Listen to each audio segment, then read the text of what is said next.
lebedala no this young girl, nwa ọma, a very young girl, n'uko di ka Chineke were di fụọ vuu kpa ya n'aka. Ndị nwe ya ṅụrụ ya, nne aṅụọ, nna aṅụọ, n'ihi na di ya gbanyere agbanye.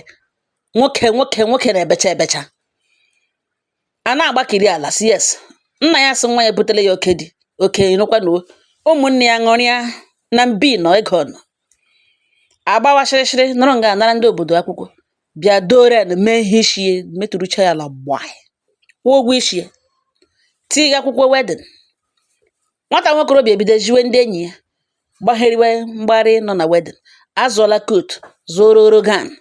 Ebutela akpa rice. Na-agụrụ ihe agụrụ n'ugbo ene. Alandala akpa rice a ga-eshi that day onye riri buru lawa. A na-agbagharị mgbagharị wedding. Nwata nwa agbọghọbịa na-enwe time gaa n'ịntanetị ebe obi ebinu ka ọ gaa legheri anya dịka ọ dị mgbe elegheriri me. Ya gaa na post ndị mmadụ ya drọpụ onyụsasha ojii. Ebe ọ gara ya anyụsasha ojii. Ọ dị mgbe anyụrụ masha ojii ya gara ya kọmentị ọ na-eji brain ya. Somebody post na page ya. Jụọ ajụjụ a ga-asị nụkwa elekwere ihe butere ajụjụ kele. Onye jụrụ ajụjụ ma ihe o kwere jụ ajụjụ. Na ọ bụrụ na ị lụọ di nọrọ na di as a married woman, na ị ga nwoke ọzọ arịa anya elu nyanwa 1 million naira. Ajụjụ ọ jụrụ very simple. Enwe onye ma ihe okwu ajụga. Onye ajụrụ ajụjụ ma na ajụjụ ajụrụ ya. Ihe ọ tụpụrụ ụwa ajụjụ ya. Na space ya ka ọ jụrụ dị ajụjụ. Page ya ka ọ jụrụ ajụjụ. Ọnụ ya ikpuru mọnụ ya ka o jiri jụ. Ejiri mkpụrụ aka ede ndị ajụrụ ma ihe ajụrụ ha. Ajụjụ ọ jụrụ ọwụ gịnị ka m kwuo ya ọzọ. Dịka nwaanyị nọ na di, ịlụọla di gị na di bi. Nwoke ọzọ nye ṅụ 1 million naira ọ ga-akpọ ṅa alakpo. Ọ ya ka nwata nwa agbọghọbịa gara na comment section nga de bold yes. With capital letter ya drop ya nga nyosa ya ka shi ojii kperere m yes. O dekpele na nga ripụga gawara onwe meghekoro gashi ike. Chefuo na internet space awụhụ fofu onye. You can never be sneaky on the internet. Onye elegi ibe elegi. Ime kparara ma ihu. Ị ga-adị surprise otu ị ga-esi agba n'internet elekiri otu isi elege ndị ọzọ kemgbe ilewara. Ya ụtọ ọnụṅụ elekiri ṅụ. Ọ turn by turn. N'ihi na imewe ga-agwa m ije mkpe ekwe elu kwa ala ga-esi mba na ihe iwewo onye kere mma ka ị na-eme. Ọ drọpụọla na ya perere m yes. Ripo. Enyi nwoke die ahụ post ahụ si nụkwa na ajụjụ ke dashikwere ike.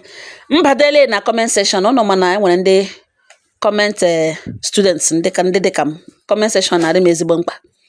Once m hụrụ kparara ma ịwa awanyela m ihu m ga mgbagaje na comment section ị ga-asị nụkwa ekege ego ebe ahụ. Ndị ọrụ ka ọrụ m amakpuolenu na comment section ka a gaa lee ndị sara ajụjụ otu ha siri sa ajụjụ ajụrụ. Ụfọdụ so God forbid. Ụfọdụ si maka gịnị kwanụ. Ụfọdụ so dependere. Ụfọdụ so onye ọbụla brain capacity of echiche. Ya na ahịa gburugburu. Nwata nwaanyị nọ. Ọ ya ka enyi nwoke di ya hụrụ comment ọ dropụrụ yes. Ọwụ naanị ya dropụrụ yes. Ihe nwata nwoke obi na-arụwụ enwe onye hụrụ yes ya akọ aka kpum makpo na profile ya ka ọ hụ ihu onye na ọsị yes ga-emeli ihe a jụrụ. Ọ ya ka ọ maga ọjọọ inwe mgbe ekwensu chọrọ ịsụ mmadụ ọdụ. Ọ wụtọ na ya akwa nnọọ ọ sị comment ezuo ka mmiri ọsọkwara ike agwụla mpụwa ya agwa ya ka ndị niile kwuru yes ka ọ kọrọ aka ya ga-ele ihu ya lọọ ya mewe imagine ka ọ kọrọ aka ọ kọọla na kpum hụ aha picture na aha nwunye enyi ya nwoke ya nwa so na ndị na-aga fact o so na men on coat ndị a na o so ha wawu ndị event planner ndị na-epulu the event ndị na-eme ezie ya ihe nwaanyị ọ na-aga ịlụ plan ga wedding ọ na-akwụcha n'ugwu isi traditional ihe ọ fọziri wo did you yes I do ọ ihe ọ fọrọ men achịrị jolo coat ọ ma gbobia chịrị ndị na-eme workout na-eme ka ihe yi dịka ihe n'ihi na di ya na-ebecha ebecha. Ọ hụrụ ahịa nụntarasị mba na na ọwụghị ya. Kụọ aka na profile picture ya wụ the girl ya zoom ohe lee ka ọ mara ma o nwere ihe dị wrong with mkpụrụ anya abụọ ya use style Sabinus ya mgbe mkpụrụ aka emeghe mkpụrụ aka enyuo ya meghe mkpụrụ anya abụọ ya wụ the same girl ya sị mba na agwa otu onye ahụrụ na ọ yiri eke na naanị ya ga-ahụchala ihe ke na-ele n'otu ya ga-eshi apas meseji n'ugbo ka mmadụ hapụ ịsụ na ya emebiri ya ihe na enyi ya nwoke n'idere hụ ihe ke na ọ gịnị ka ya lega ebe a. It could be him even though ya nụrụ nga tag enyi ya nwoke to that post na ya bịadele bịa lee ajụjụ n'ugboene na ọ wụghị ihe onye a dere wụ ihe ekwere tag ya, na ọ gawadele na comment section make sure na ọ gụrụ every comment, check aha each comment drop ga, check aha nọ under each comment, ya gaa nga ahụ ga godele comment niile n'ebe ahụ one after the other, ka ya mara ma ejikwa ahụ, ka ya mara ma ya ahụchagakwa ụzọ, ka ya mara ma ihe ya hụrụ ọwụkwa ihe ọwụ. Enyi ya nwoke sị really kpam ya akpa n'aka mmakponu na ihe atagịrị ya, baiga na comment section ka na ọdagbu nga ọ gbachagaja after ọ gụrụ ihe ahụ, n'ihi na question ya wụ question ọ na-enu ụmụ nwoke ka ọ ga-akọ enu ka ha mara ihe ha baijuge n'ime.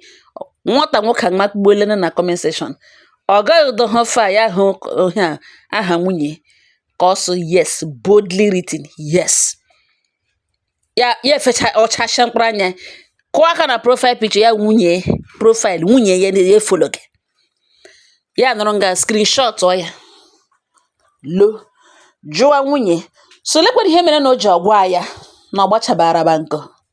Nwunye sị na-ele ihe o menere, na-ele ihe o menere, na ya cheat on him before, na-ele kewara ba nkụkwa, na lekwere ihe o menere ya. So gịnị kpatara ọgwa ya na ọ gbachababoro n'uwe na ọ gbachabebebi na today, na mmadụ ole ka ọ chọrọ ịbịa bịa emechu ihu mere sị ka mission ya in his life. Nwata nwaanyị asị onye mmemme o mene a lot of things, ọ madịghị onwe ebe ọ na-place aka, ọ mabeghị ebe ajụjụ ndị a niile si apụtaga, ya gwawa di ya so biko na ọwụ na ọ ga-abịa plan na ọ ga-ekwe dani na-akparị ya.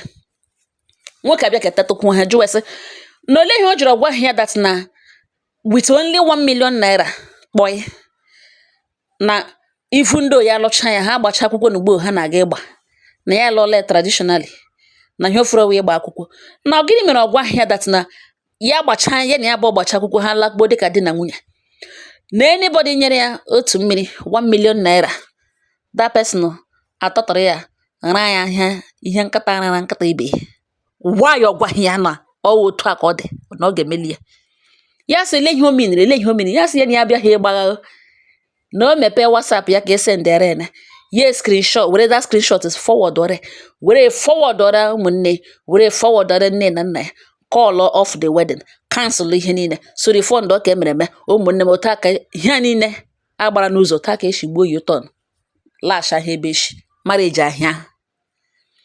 Unu anọkwanue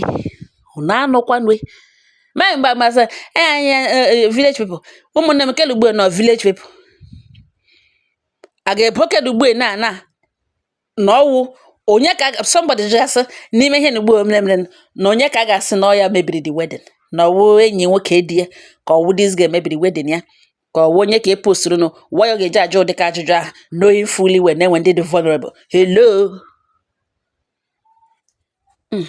ihe ebe o si emetụga m ụwụ etere ugbo etere oso, I am just weighing in, efeeling m the shame nne na nna ya na ụmụnne ndị ezi ha na hakwa the tagging atagịrị because echi dibịa godoro ya akụkọ na aga na-akụ ihe n'ugbo the family ihe ihere this young girl, a pretty young girl wetere ndị nne na nna ya na-enwe ihe ụlọ bụkwele dị gịnị mere a na-akọ akụkọ the screenshot onye ọbịa a ga-akọrọ ya because once nwoke bịara kwa ụgwọ isi emechazie ọ dabara asị ọ daba ọ gịnị kpatara, a ga-ajụ ọwụ gịnị kpatara, a ga-akọrọ ihe mere nụnụ. Ụmụnne m unu anọkwa ụmụ nwaanyị be m tọkwa ahụtacha ihe ahụhụ mmadụ yes ruo mgbe ọ ga-ete ndị nwe mmanụ n'ọnụ, ruo mgbe ọ ga-enye ha joy that na yes na nwa ha etopụtala na ọ banye na ụwọla full grown woman ọ join go the world, ọ gawala ya na ọlala dị ihe obiọma nọtara atọ na automatically ya onye bere onye ibe ikpu aka ihu